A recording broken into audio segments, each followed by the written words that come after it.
Where schools have remained accessible to children of key workers, are they now expected to allow children to return where their parents are from industries that are being actively encouraged to return to work, such as construction, manufacturing, etc.? If not, how do you propose these people return to work if there's no childcare available?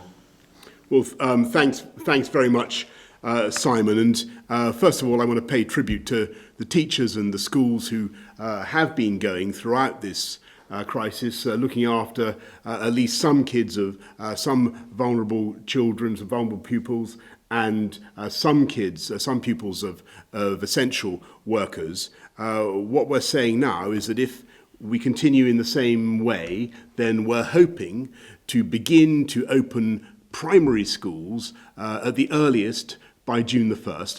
And so reception, year 1 and year 6 will come back for primary schools. We'll hope by the end of July for all primary school pupils to have at least 1 month of education.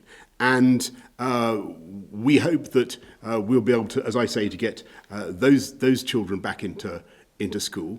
And yes, what we do want is people who, from now, people who cannot work from home, whose jobs do require them to go to work, to talk to their employers about doing that. And again, I would just remind you that throughout the crisis, construction, lots of businesses actually have kept going, and they've done so in a way that is safe and secure for their workers, whether in construction or manufacturing, or lots of offices have kept going. But as we go forward now, as we encourage people who can't work from home to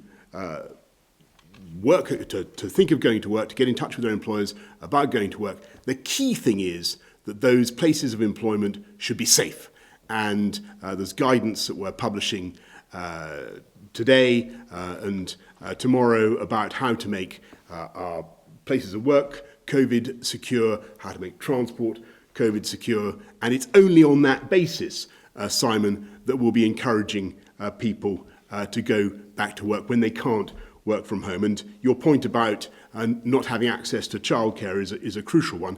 Obviously, if people don't have access to childcare and they've got a child who isn't back in school for one reason or other yet, can't get them back until the 1st of June, or even then they don't fall into the years we're getting back immediately, then I think it's only fair to regard that as an obvious barrier to their ability to go back to work, and that I'm sure that employers will agree with that. So stay at home if you can, but go to work now if you have no alternative.